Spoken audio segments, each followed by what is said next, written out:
विद्यार्थियों, आज के वीडियो में हम देख रहे हैं 804 जो आज आपका पेपर हुआ है, इसका सॉल्यूशन।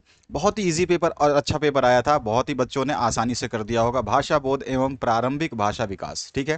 तो इस क्वेश्चन पेपर में बहुत अच्छे अच्छे क्वेश्चंस आए थे और इजी क्वेश्चन पेपर बनाया गया था। जैसा कि हमने सोचा था कि हार्ड आएगा, ऐसा कुछ भी नहीं हुआ। अंतःस्थ व्यंजन है, तो अंतःस्थ व्यंजन जो है य र ल व को बोला जाता है, ठीक है।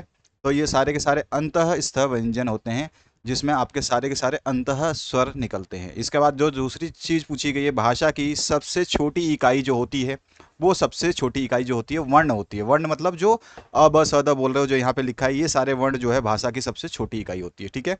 भाषा की सबसे छोटी इकाई जो है वर्ण होती है, ध्यान रखना।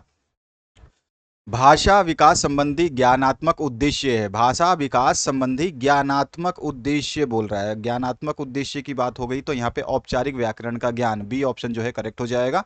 उसके बाद में मौन वाचन से आशय। मौन वाचन मतलब आपको बिना बोले हुए पढ़ना है, तो यहाँ पे बिना बोले पढ़ना, स ऑप्शन जो है करेक्ट हो जाएगा, मौन वाचन। इसके बाद में भाषा शिक्षण में दैनिक पाठ योजना को अन्य किस नाम से जाना जाता है, तो हम दैनिक पाठ योजना को इकाई योजना के नाम से भी जानते हैं। अ ऑप्शन जो है करेक्ट हो जाएगा।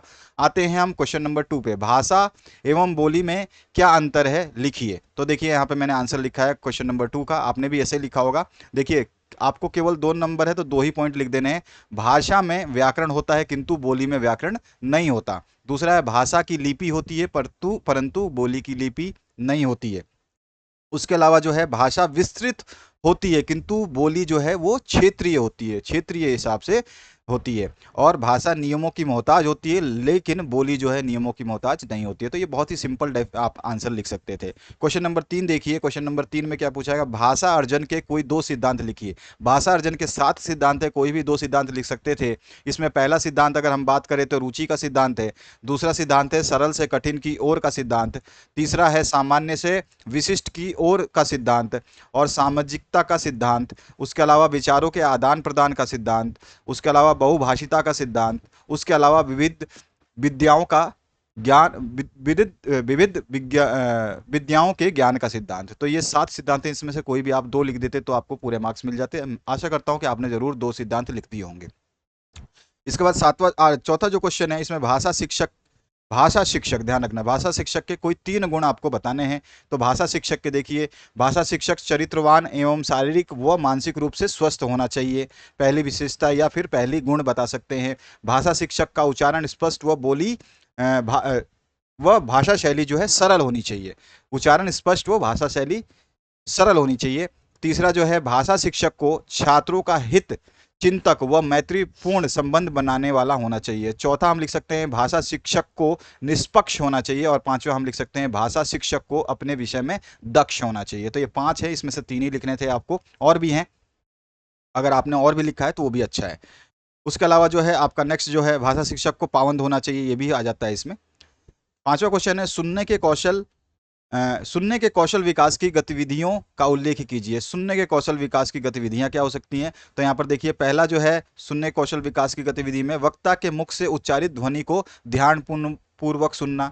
दूसरा हो सकता है आपका, वक्ता का विषय रुचिकर हो तो श्रवण का विकास जो है होता है, ये भी आपका विकास कर सकता है, ठीक है। इसके अलावा जो है, वक्ता की संप्रेषण की शैली अगर उचित है तो श्रवण का विकास, यानी कि सुनने का जो है विकास, या सुनने के कौशल का विकास हो सकता है। इसका वाला बाल गीत, अभिनय गीत व या आकाशवाणी, दूरदर्शन आदि सुनने से श्रवण कौशल यानी सुनने कौशल का विकास संभव है। और उसके अलावा जो है, पांचवा, वक्ता की बात को सुनते समय ध्यान वक्ता के वक्तव्य पर ही होना चाहिए, उससे भी विकास हो सकता है। तो ये सारे विकास मैंने आपको बता दिए। इसके बाद छठा जो पार्ट है, इसमें क्या पूछा गया है, गद्य शिक्षण के प्रमुख उद्देश्य लिखिए। गद्य शिक्षण के प्रमुख उद्देश्य आपको लिखना है, ठीक है।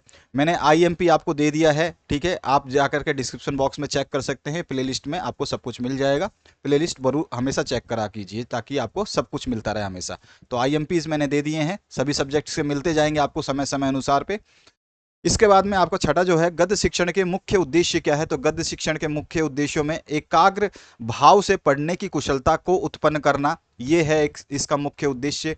शुद्ध उच्चारण का ज्ञान प्रदान करना, ये इसका उद्देश्य है। विराम चिन्हों का ध्यान रखते हुए पढ़ने योग्य बनाना, ये इसका उद्देश्य है। जीवन के विविध पक्षों का ज्ञान देना, ये भी इसका उद्देश्य है। उसके अलावा गद्य की विभिन्न विद्याओं का ज्ञान कराना, ये भी इसका उद्देश्य है। तो बहुत सारे उद्देश्य हैं, 2 नंबर का उद्देश्य में 2 या से 3 पॉइंट लिखने होते हैं बस।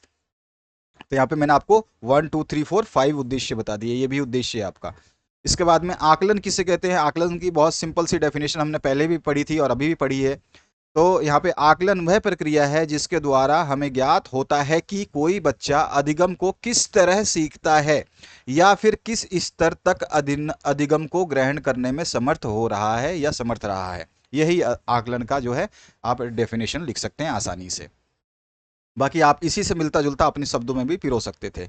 इसके बाद 8वां जो क्वेश्चन है, संदर्भ सामग्री क्या होती है? भाषा शिक्षण की विविध संदर्भ सामग्री का वर्णन कीजिए। तो संदर्भ सामग्री के बारे में आपको इसमें बता देना था। ये क्वेश्चन जो है 4 नंबर का है और दूसरा क्वेश्चन भी इसमें 4 नंबर है। 2 ही क्वेश्चन 4 नंबर के आए हैं। लेखन कौशल के विकास में सुलेख, अनुलेख और श्रुत लेख की भूमिका पर प्रकाश डालिए। इसके अलावा जो 9वां क्वेश्चन पूछा गया, भाषा की पाठ्यपुस्तकों के निर्माण के लिए मार्गदर्शक सिद्धांतों का वर्णन कीजिए। और भाषा प्रयोगशाला क्या होती है, क्वेश्चन बताया था मैंने, और इसके विभिन्न प्रकारों और कार्यप्रणाली का वर्णन कीजिए। तो यही आपका क्वेश्चन पेपर था। इसके आगे क्वेश्चन पेपर जो है आपका समाप्त हो चुका है। ठीक है, अब आपका क्वेश्चन पेपर जो है खाली है। तो यहाँ पर यही आपका क्वेश्चन पेपर था जिसके हमने सॉल्यूशंस को देखा। अपने दोस्तों के साथ में इस वीडियो को भी शेयर कर लीजिएगा जिनको आवश्यकता है।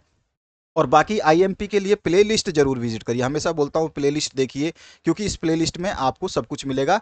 पिछले साल के पेपर्स के साथ साथ जो भी आपके एग्जाम पेपर्स हो रहे हैं या जो पेपर हो चुके हैं उन सभी के सॉल्यूशंस भी आपको इसमें मिल जाएंगे। तो सभी सब्जेक्ट्स के, जैसे मैंने आपका 801, 802, 803 और 804 ये सारे विषय को अभी तक सॉल्व करवा दिया है मैंने। 805 जो है आने वाले समय में सॉल्व करवा दिया जाएगा। तो 804 भी करवा दिया है।